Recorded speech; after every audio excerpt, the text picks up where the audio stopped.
Queridos irmãos, que constituem a mesa diretora das atividades, irmãs e irmãos queridos de todos os credos, e também daqueles que não têm credo espiritual algum. Caras amigas, caros amigos, que nos acompanham através das rádios e das internets, nossos votos de muita paz. Aqueles eram dias diferentes. Fazia 400 anos que a boca profética silenciara no infinito e Israel parecia totalmente sem rumo, acostumado o país a ser conduzido pelas vozes da imortalidade. Magdala era uma cidade formosa diante do mar da Galileia, metrópole de características gregas. Segundo alguns historiadores, possuía parte das suas ruas calçadas com pedaços de mármore. As mansões, os vilinos demonstravam a grandeza e o poder helênico que ali se instalara. Magdala tornou-se célebre, primeiro porque por 2 vezes a rainha Cleópatra veio passar o período ardente do verão egípcio na calma e agradável Magdala. Ali também se podiam notar as bancas dos mercenários e dos encarregados do câmbio, sestércios e moedas variadas eram cambiadas praticamente no meio das ruas. Mas Magdala se tornou uma cidade da mais famosa por causa de uma jovem que ali residiu. O seu palacete tomava praticamente uma quadra e estava adornado de ciprestes e de coníferas que apontavam seus dedos verdes na direção de um céu azul turquesa, mas também porque estava próxima do mar, aquele mar que se apresentava beijando as praias, com as rendas de espumas, que se tornaria célebre, porque um homem ímpar elegeu as suas margens e as suas águas para cantar a sinfonia inacabada do amor. Imaginemos uma noite transparente de luar. A argêntea, mensageira do sol, derrama sobre as águas tranquilas do mar espelho a grande fímbria de luz que termina na praia de terras arroxeadas e de pedras miúdas. A vila grandiosa da meretriz, famosa pelos seus encantos, e acima de tudo porque se dizia que periodicamente forças tenebrosas dominavam-na e ela tombava no êxtase, pálida, marmórea, semi-morta. Foi numa noite dessas que alguém chegou do lado exterior e na porta de madeira velha bateu com muito vigor o bastão de caminhante. Um servidor abriu o postigo e percebeu que o caminhante era um mendigo e pediu-lhe que se retirasse, principalmente porque a senhora, naquela noite, não recebia ninguém. Mas o caminhante, que a parecia conhecer, Disse-lhe: eu tenho uma entrevista com a senhora. Ela pediu que ele viesse dizer o resultado de um empreendimento que me confiou.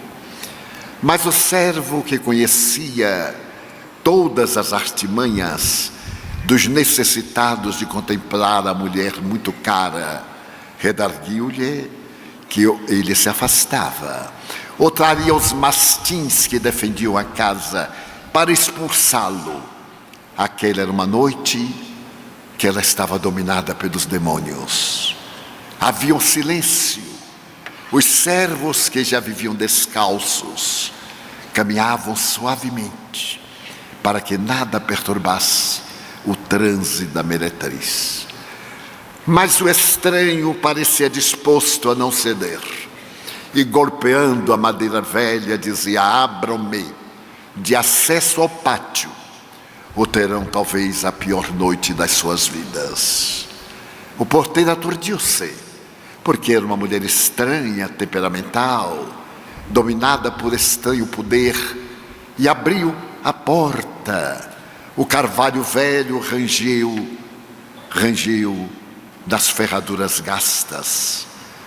E naquele pátio em que uma fonte cantava suavemente a melodia monótona da queda da água, o mendigo disse: tenho que falar com a senhora, mas é impossível.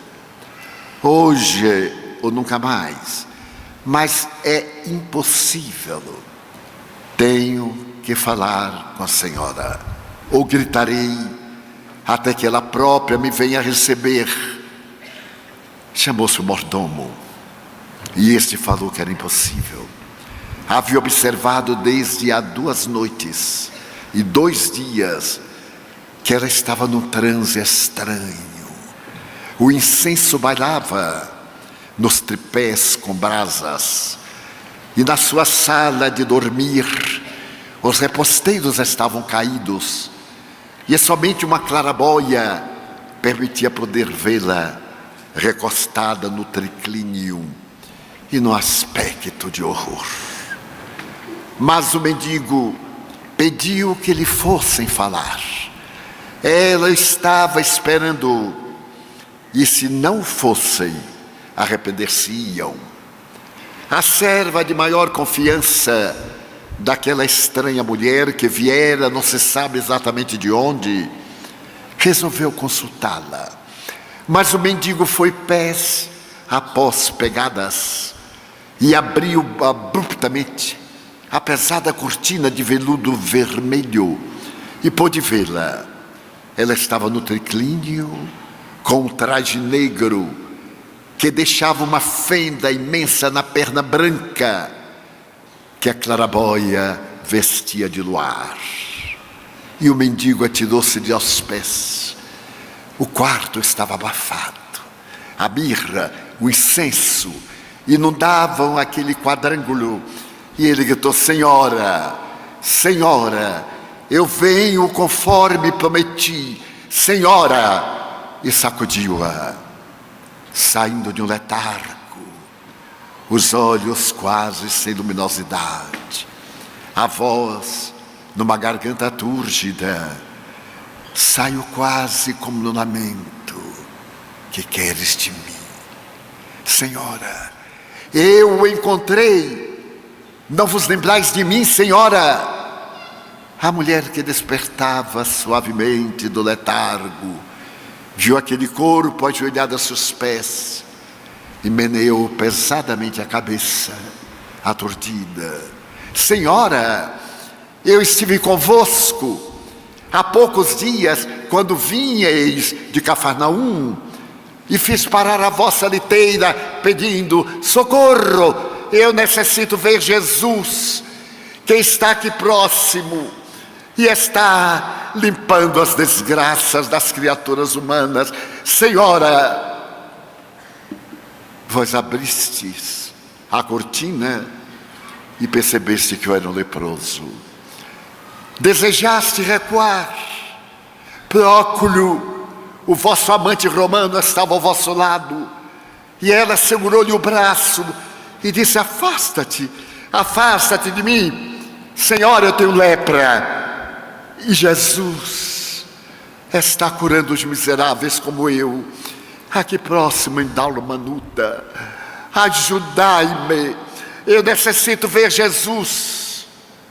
E vós dissestes, atirando-me uma moeda de ouro, vai e encontra-o.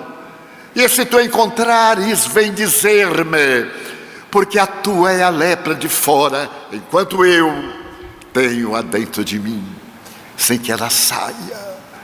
Eu abri-lhe o peito, da ferida roxa, aberta, purulenta, vós recuastes e dissestes, se o encontrares, lembra-te de mim, que também carrego os sinais da decomposição.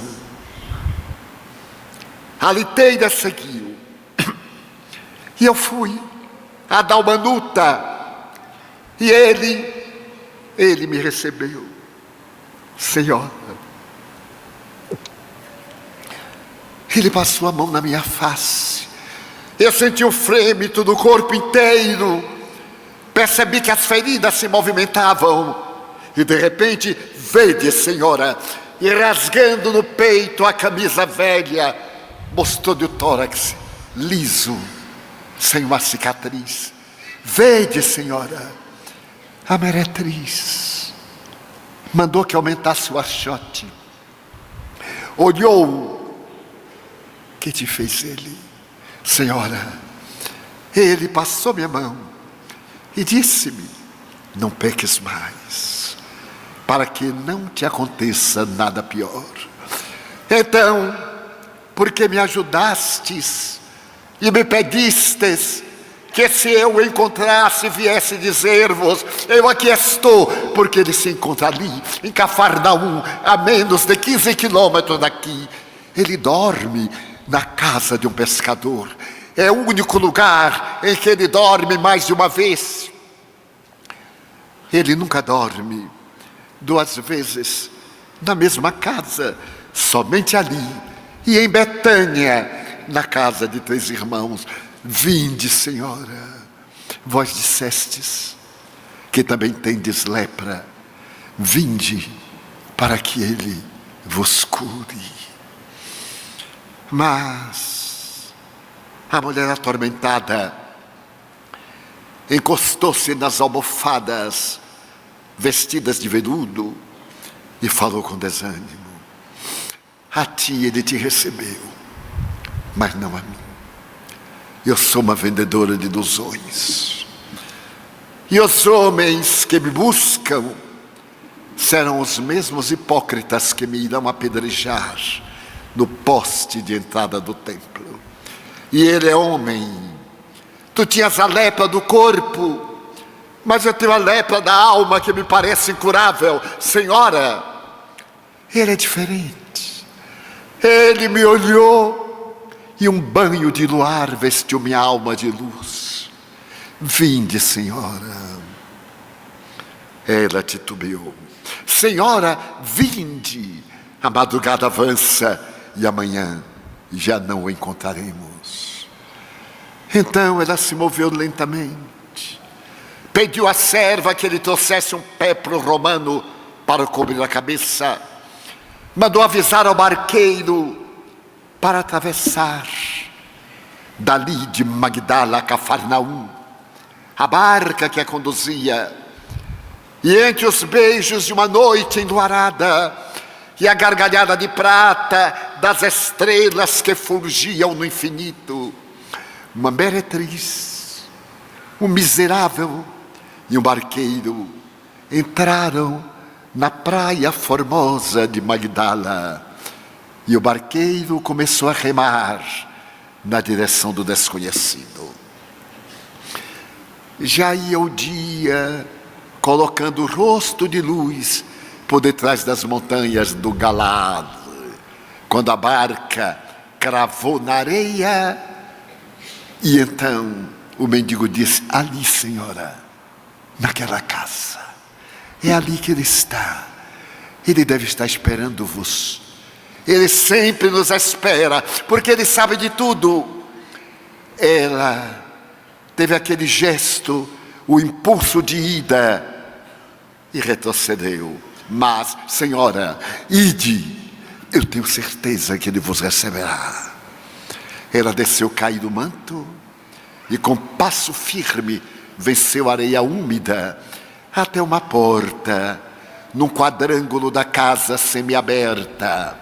Ela empurrou e um quadrado de luar caiu na sala escura. Sentado sobre uma pedra, o homem meneou a cabeça para trás e a cabeleira na tonalidade do merlo, ou do ouro velho, ou do latão escuro, correu pelo ombro estreito e uma cabeça esculpida na maior arte de beleza fez um ângulo no ombro e ela não se deteve. Nunca havia visto um rosto tão belo naquele perfil lateral. Atirou-se ao chão e exclamou: Rabone, mestre querido. E ele disse quase no sorriso: Maria, tu me conheces, Senhor? Maria, ergo bonus pastor sum. Eu sou bom pastor e conheço todas as minhas ovelhas, uma a uma. Não te surpreendas, pois, que te chame Maria. As lágrimas aljofraram rapidamente nos olhos entumecidos da pecadora. E ela disse: se tu me conheces, tu sabes, eu sou Maria. Eu também atravessei os pântanos e pude ver, flutuando sobre eles, o lilás, o branco dos lírios, e na sua margem as flores miúdas com que a primavera canta a chegada da vida. Eu te conheço, Maria. Então tu sabes, Senhor, o que caracteriza a minha vida. Maria, Senhor, eu desejo seguir-te. Maria, não hoje. Eu sei que me seguirás. Eu darei a minha vida por ti. Eu a darei a ti. Eu sei, Maria, não agora.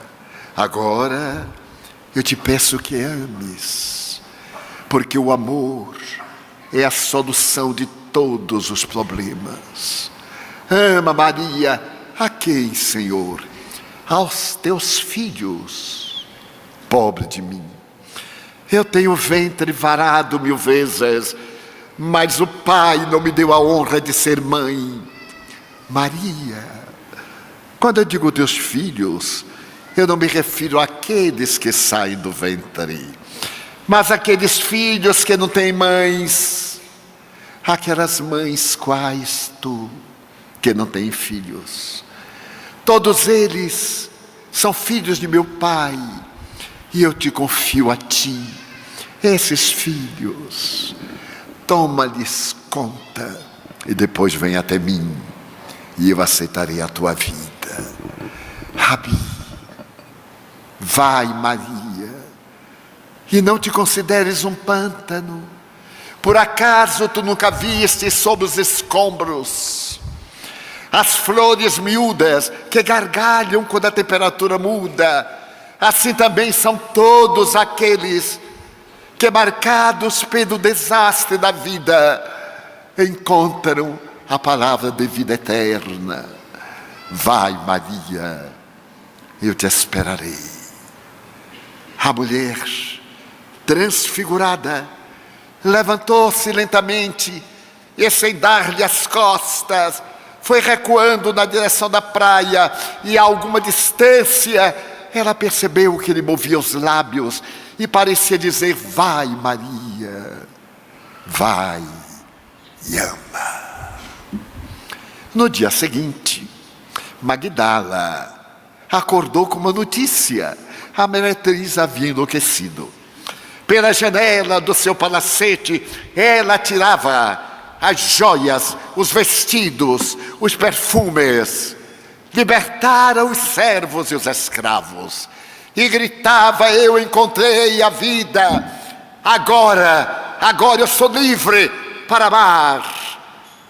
E dentro em breve, vestida modestamente, pegou de um vasilhame de alabastro, que reteve junto ao peito com imenso carinho, e saiu gargalhando, abandonou de vez aquele palacete que lhe não pertencia, que foi adquirido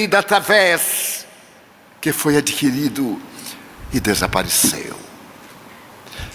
No fim da tarde, no meio da multidão que acompanhava o rabi, podia-se ver uma mulher de face esplendorosa, de cabeleira basta, vestida modestamente, de olhos brilhantes, ouvindo falar. Havia, numa cidade próxima, um homem que gostava de receber personalidades distintas. Afinal de contas, ele era fariseu, era rico, mas ele gostava de exibir sua fortuna, recebendo aqueles que se notabilizaram. E foi dessa forma que, ouvindo falar do filho do carpinteiro, ele mandou-lhe um convite para que fosse almoçar na sua casa. E, para surpresa geral, Jesus aceitou a invitação. Era um dia de sol. O caminho estava cercado por álamos, coberto de sombras, ante a entrada palaciana do homem rico.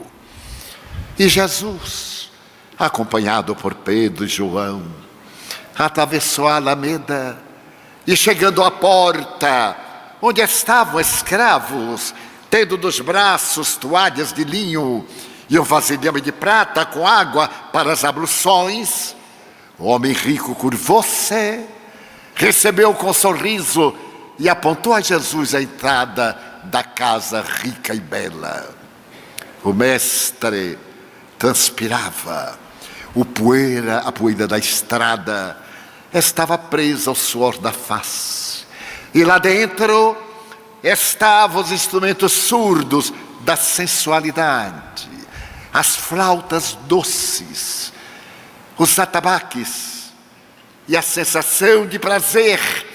Os servos revezavam-se, trazendo peixe defumado, frutas secas, e jovens de beleza perturbadora bailavam quase nuas.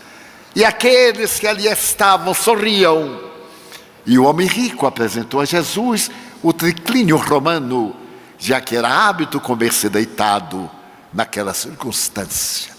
O mestre reclinou-se, os discípulos também ao lado, e a festa prosseguiu. De repente, escutou-se uma balbúrdia lá fora, uma altercação, e ele levantou a cabeça, pois não desejava preocupar os seus convidados, nem aquele estranho personagem.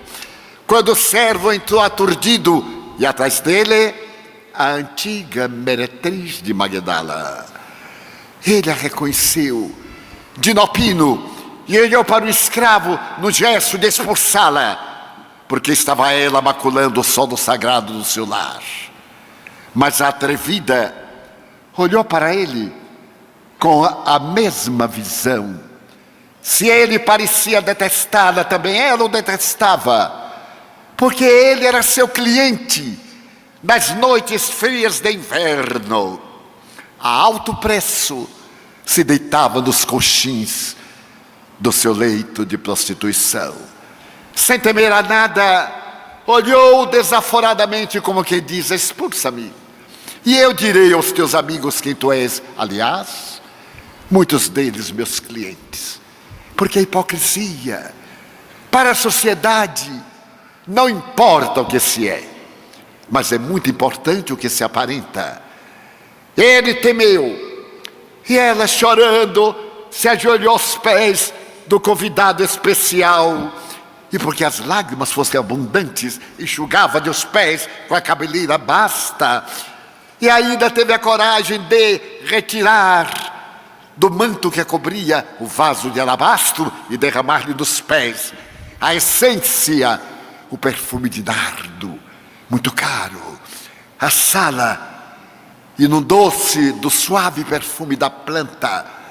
E então o anfitrião foi dominado pela ira.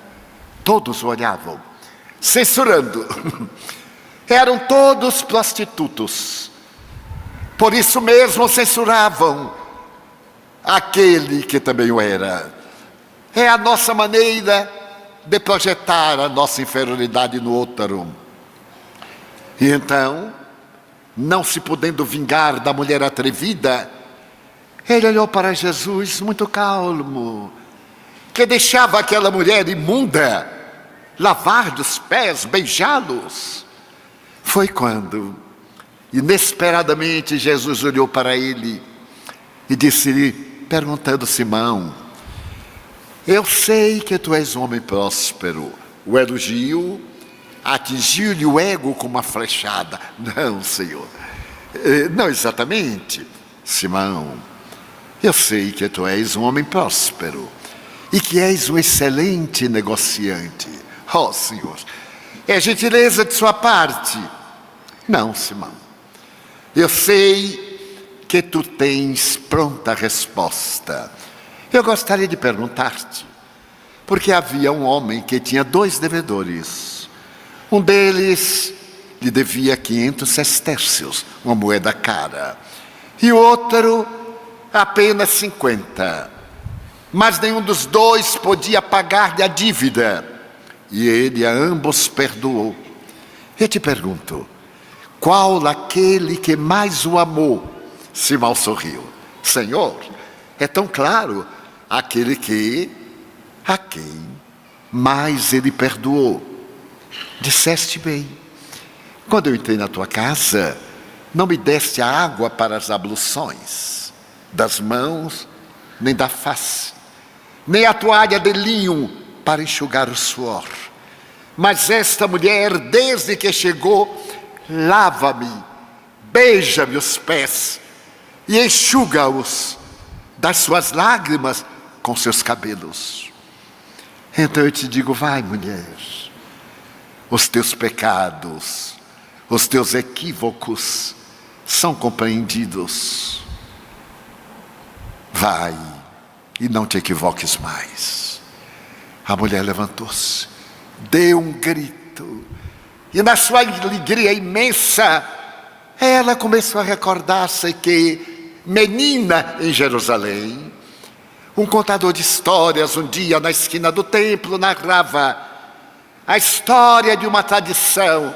Um dia ele virá, o Messias, cavalgará um ginete branco e arrebatará os corações. E ela, menina, amou a esse cavaleiro. Mais tarde, deveria estar com 10 anos, ela escutou o narrador de histórias dizer: eis que ele já chegou à terra, e em breve cavalgará o ginete branco para salvar Israel. E ela, adolescente, amou. E agora, quase 15 anos, o amor cantou uma canção aos seus ouvidos, e uma voz doce e quente falou-lhe de ternura, e ela acreditou. E quando acordou, estava no bordel. Havia sido vendida por um proxeneta. Era tarde demais. Mas ainda aí ela lembrou-se que um dia, talvez naqueles dias, este cavaleiro já estivesse na terra e jurou: não amarei a ninguém. Eu sou fruto de um negócio. Eu sou propriedade de um vendedor. E guardarei todo o meu amor para ele quando ele chegar. E agora parecia-lhe, naquele sorriso depois de sair da casa de corrupção, que ele havia chegado e estava ao alcance do seu amor. E ela o amou como nunca houvera amado ninguém.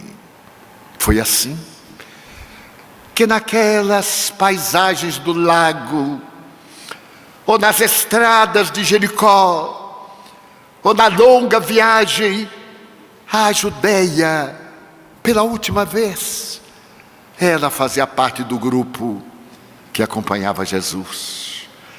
Se encarregava de atender a crianças rancenianas, de enxugar lágrimas de miseráveis, falava-lhes docemente sobre o Mestre, quando as multidões se dispersavam.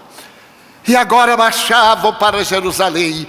Ela sorriu na entrada de ramos e notou uma coisa peculiar. Colocavam ao caminho tapetes raros, péplos, para ele, mas ele não pisava em nenhum. Era o jumento que pisava na homenagem terrestre. E aquela entrada em triunfo, saudada em ramos arrancados das palmeiras, das videiras, para saudar o novo rei, fascinaram-na. Até que as coisas se complicaram,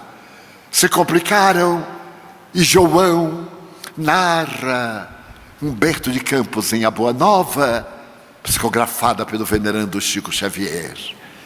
João chegou correndo naquela noite terrível e disse: Senhora, falava a Maria de Nazaré, ele foi preso, Senhora.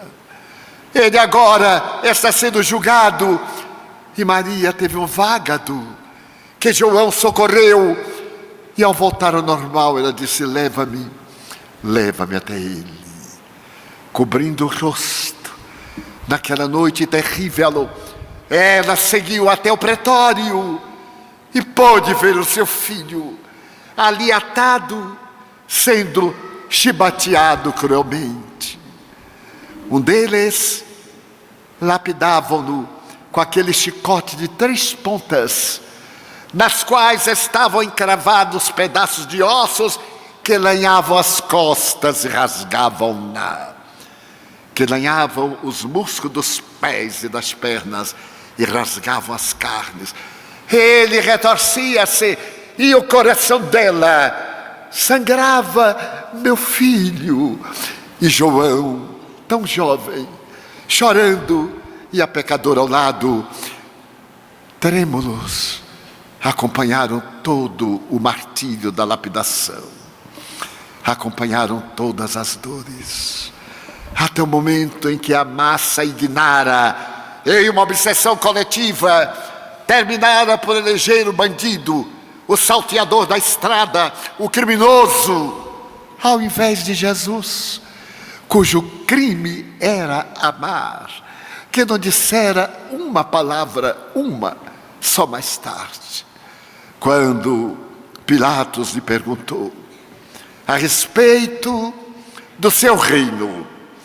Mas aquele era um esbirro de César. O que é que ele podia entender do reino? E ele disse: meu reino, Jesus, não é deste mundo, porque se o fosse, os meus anjos viriam liberar-me. E na amargura da face, em que o suor se transformava em sangue, naqueles delicados vasos que se arrebentavam, ele parecia sorrir na profunda angústia, quando o soldado atrevido deu-lhe uma bofetada. Essa covardia desses indivíduos abjetos, que para agradarem os biltres do poder, submetem-se a essas façanhas infinitamente covardes. Bater na face de um homem de mãos atadas às costas. E aquele homem ímpar olhou para o soldado e perguntou-lhe: por que me bateste? Se eu falei a verdade, por que me bateste? E se eu falei a mentira, aponta-me o erro. Eu tenho a impressão que nunca mais, ou talvez, através dos séculos, a culpa, o arrependimento que penetraram a alma daquele soldado vil, dele tenham feito alguém digno de cobrir com a alma as pegadas sangrentas do estranho indivíduo. E ele foi atirado na prisão, ali ao templo, entre o templo e a casa palaciana de Pilatos. Ainda afirma Humberto de Campos Espírito que a sua mãe saiu quase carregada por João. E quando chegou à entrada do presídio, aberta na Rocha Viva, falou ao soldado: é meu filho. E este esbordoou-a. Ela rolou pela pedra, sangrou o rosto e compreendeu que realmente o reino a que ele se reportava não era deste mundo. Ela, assessorada pela antiga meretriz, acompanhou a tragédia daqueles últimos passos, a tragédia da Via Dolorosa, porque o Monte da Caveira, pela sua formação geológica, era a alguns passos dos muros da cidade. Ele atravessou a rua estreita de degraus, saiu à porta e lá estava o Monte da Caveira, traduzido como Monte Calvário. E ele caiu uma vez, duas vezes, na terceira vez, uma mulher tocada de ternura correu com uma toalha alfinetante e enxugou-lhe o suor, e teria ficado as marcas de sangue naquela que se chamaria Verônica. E ele continuou carregando a cruz, sem forças, porque a lapidação fizera grandes hemorragias. Para poder facilitar-lhe a morte, era uma sexta-feira, não podia ficar ninguém vivo na cruz, na entrada do Shabat, não podia. E, sem energia quase, ele tombava, quando o soldado chamou alguém que passava e mandou ajudá-lo. Aquele estranho indivíduo que viera à cidade à busca de apoio para a família doente, principalmente para um filho muito doente, abaixou-se, era forte, ergueu com o ombro a cruz, e aquele que ia para o martírio olhou para trás, numa atitude de gratidão que fulminou a alma do auxiliar que tremeu e encontrou o reino de Deus. E ajudou na subida do Calvário. Ela, a pecadora, chorava, e cada martelada era uma punhalada no seu e no coração da mulher de Nazaré. Elas se abraçavam. Ali estava também Maria de Jerusalém. Ali estavam as mulheres estoicas, porque os homens fugiram com medo, menos João. E ele repassava a vista da multidão. Quando ergueram e a cruz entrou na cova adrede feita e o corpo derreou, a madeira tosca cravou-se-lhe nas costas e o peso produziu asfixia tormentosa. E ele descerrou os olhos naquele cenário lúgubre do sacrifício criado pelos fenícios e adotado pelos romanos. Era cena tenebrosa, entardecia, a noite caiu sobre a terra antes do anoitecer. Relâmpagos zigue-zagueavam como se fossem bailarinas, enquanto o trovão aplaudia, e o manto do templo deu uma costura só, rompeu-se de alto a baixo, e uma sensação de tremor. E ele disse as palavras: Eli, Eli, lama sabachthani. Estava tudo consumado.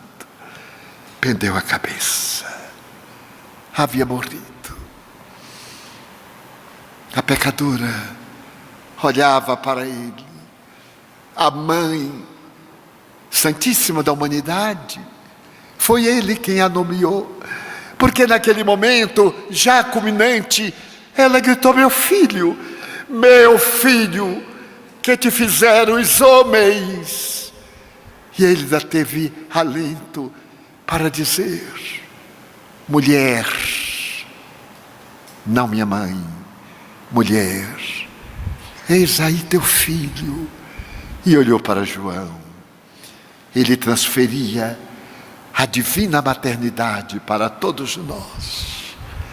A partir daquele momento, a rosa mística de Nazaré seria a Mãe Santíssima da humanidade. Filho, eis aí tua mãe. Nunca mais ficaríamos órfãos da maternidade divina.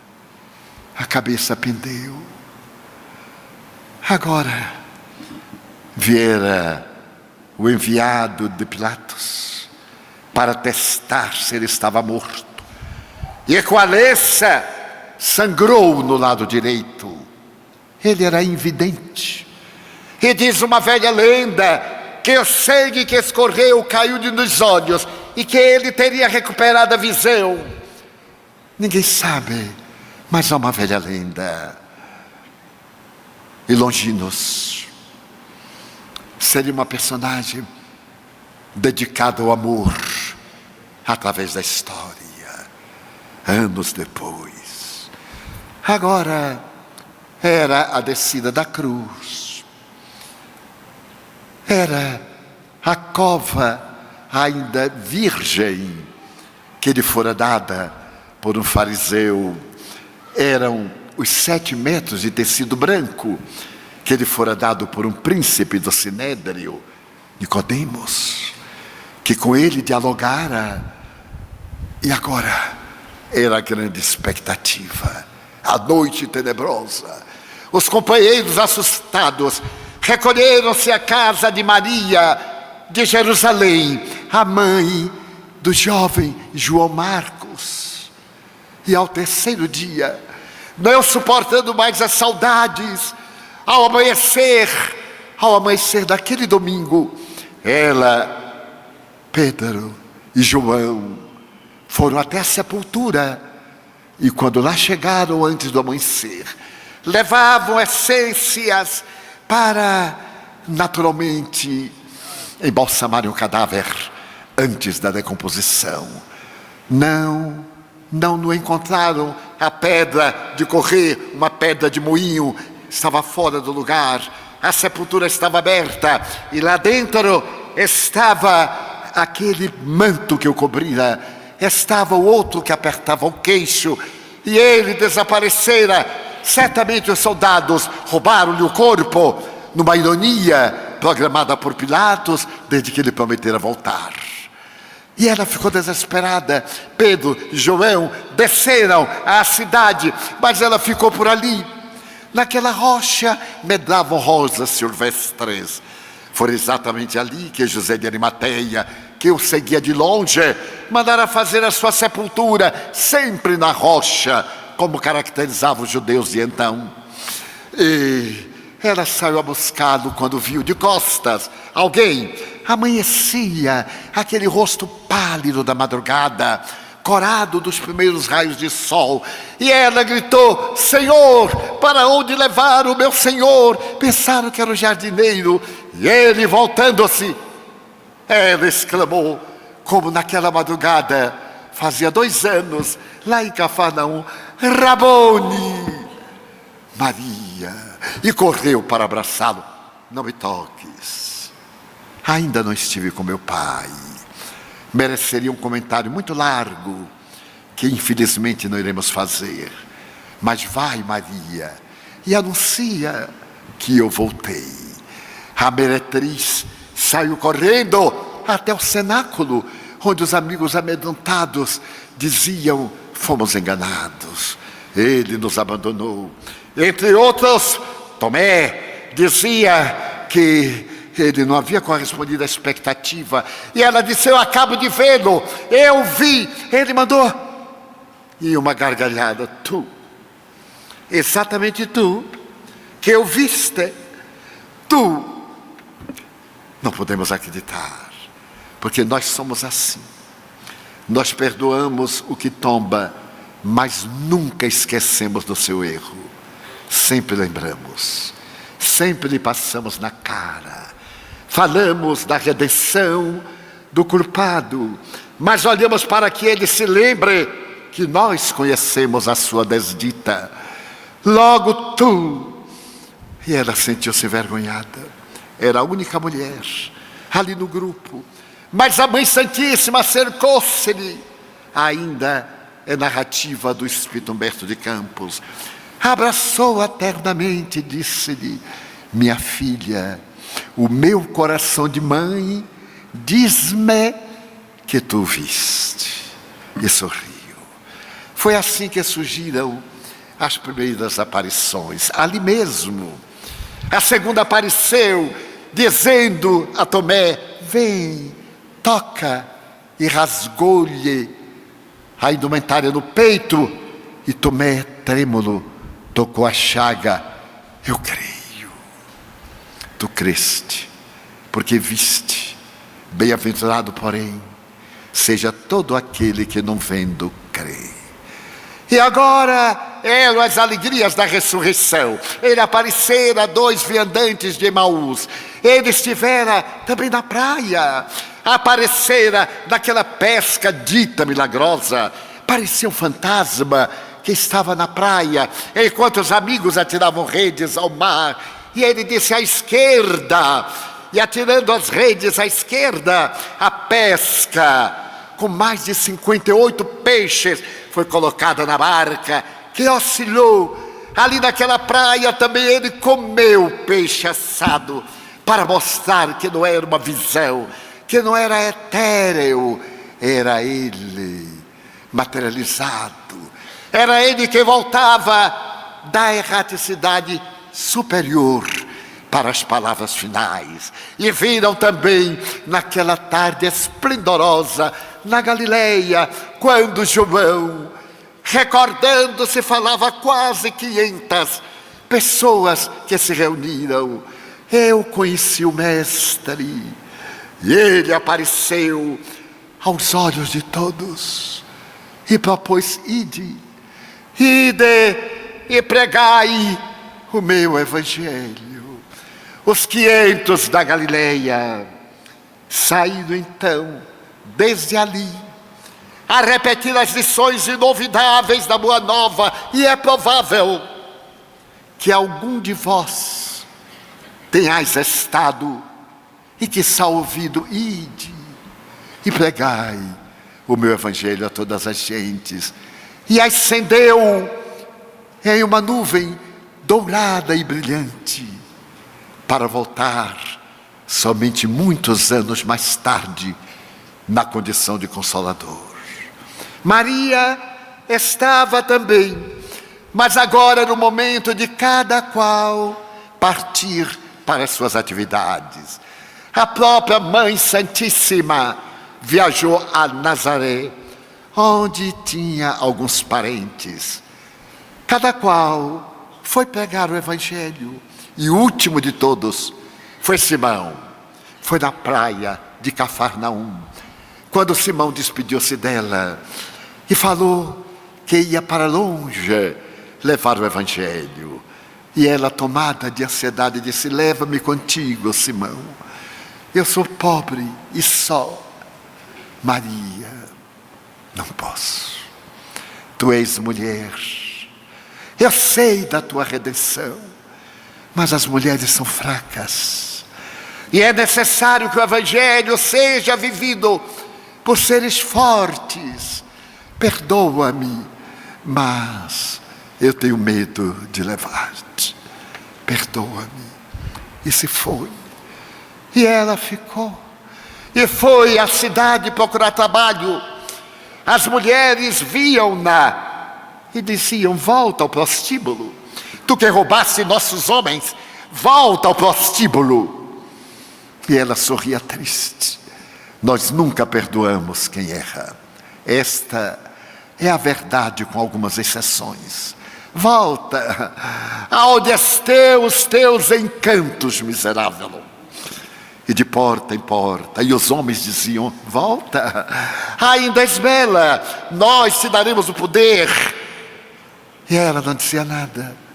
sorria triste, porque o passado é uma sombra que acompanha nossos passos na direção do futuro. Até que, numa terceira madrugada, estava na praia reflexionando, quando escutou a matraca que carregava os miseráveis e gritavam: Morfeia! Para que todos se afastassem. E viu aquele grupo que vinha lá na curva. Também desejou afastar-se, mas estava acostumada com a lepra. E eles chegaram, eram doentes da Síria, que viajaram. E ela perguntou-lhes: aonde ides? A quê e a quem buscais? A Jesus de Nazaré. Foram um deles amputado sobre uma animalia. E ela falou triste: porque demorastes tanto? Ele foi assassinado. Havia crianças, havia mulheres, deformados. Aquele magote de miseráveis estava assinalado pela decomposição do terrível vírus. E sem dar-se conta, ela falou sobre Jesus. Ele se foi, mas nos deixou o seu legado. E sem perceber começou a falar daquilo que ela vira. E aqueles homens e mulheres desceram das animálias, sentaram na praia, e ela falou com uma ternura inabitual, falou com uma doçura aureolada de paz, até que as autoridades da cidade, sabendo que chegara um novo grupo de leprosos, veio expulsá-los na direção do Vale dos Imundos em Jerusalém. E eles partiram, todos eles. As criancinhas deram-lhe adeus com mãos sem dedos. E de repente ela disse: mas eu não tenho ninguém, são os meus primeiros amigos. E gritou: esperai por mim. Correu, abraçou algumas crianças, e semanas depois, no Vale dos Imundos, entrava uma estranha caravana, e no meio delas uma mulher que trazia marcas de beleza ímpar. E ali, cada entardecer, em um lugar de altura regular, ela falava sobre Jesus para aquele grupo de estranhos. E falava com uma ternura tal que os embevecia. Quase 10 anos após, em um nascedouro de água, ela se banhava, quando percebeu no colo a despigmentação como uma pétala de rosa. Atribuiu ser o lodo. Tomou de um graveto e cravou. Não sentiu dor. Era peculiar, porque ela dizia sempre: vós, os leprosos. E falava por Jesus. Mas naquela tarde, o seu discurso foi diferente. Nós, os leprosos. A bela mulher de Magdala estava leprosa também. Hei de pagar na carne os crimes que na carne cometi. Não é exatamente assim, mas era uma forma de autopurificação. E foi deformando. O tórax emurcheceu.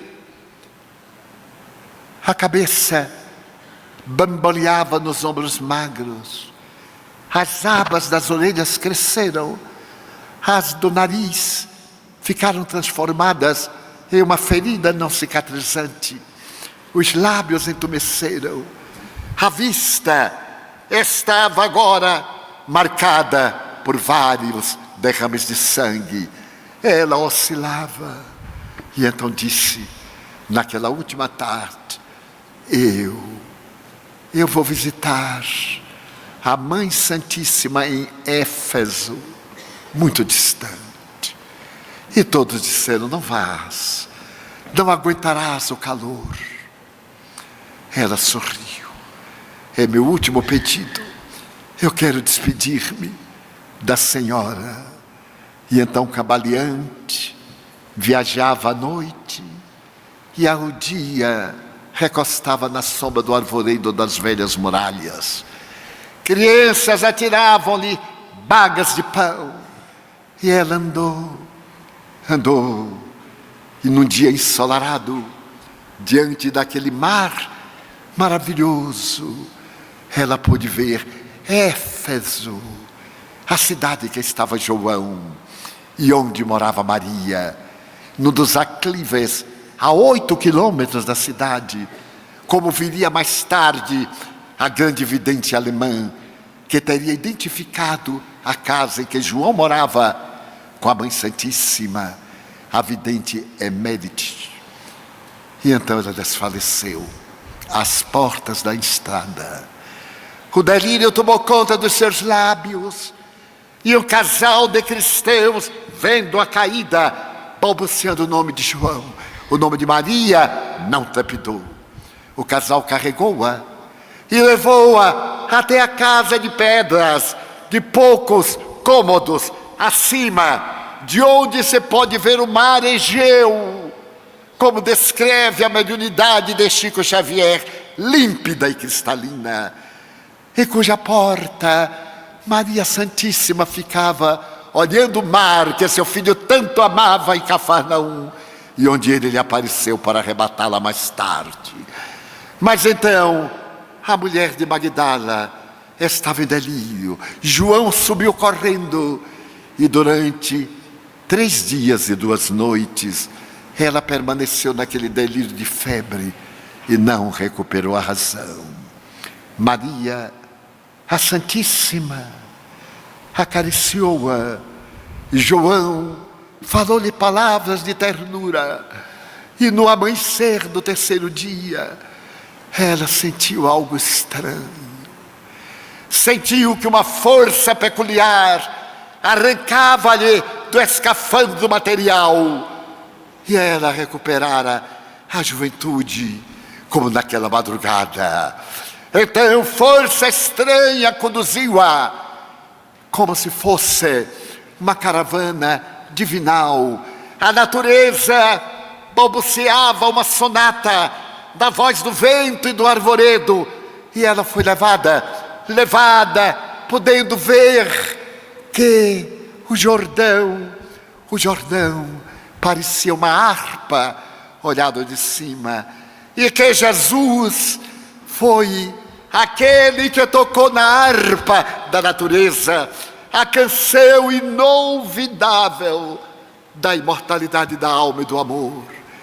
E de repente ela estava na praia de Cafarnaum. Ela estava assim, na praia de Cafarnaum. Estava tocada profundamente pelo espírito da alegria e da vida. Ali recordava, estava com a indumentária de quando fora seduzida, fazia tantos anos, apenas aos 15 anos.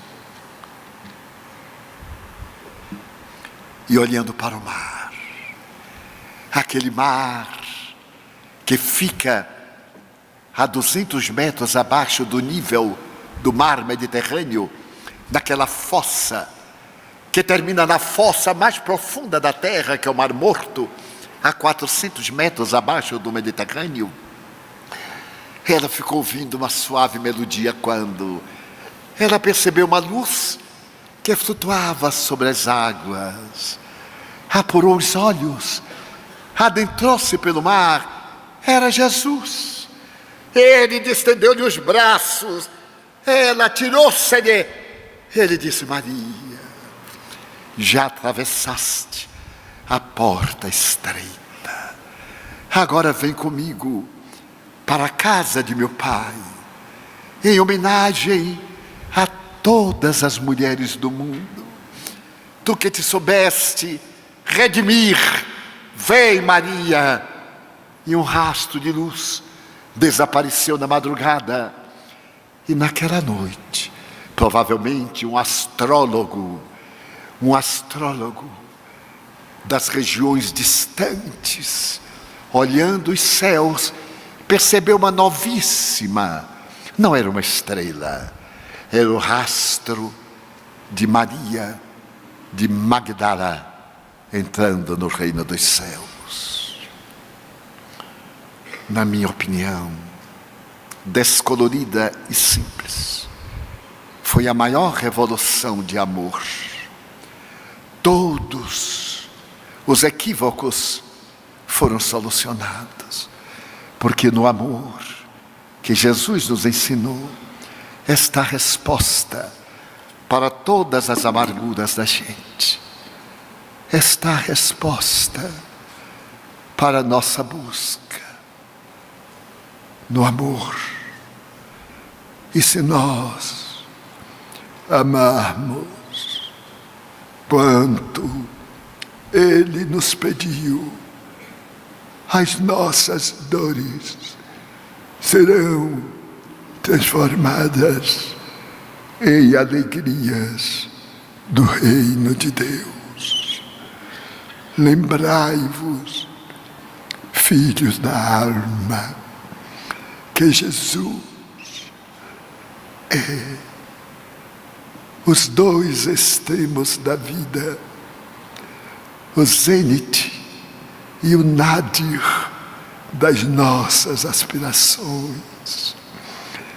Quando as dores vos parecerem insuportáveis, quando a solidão se vos apresentar tenebrosa e fria, lembrai-vos de Jesus.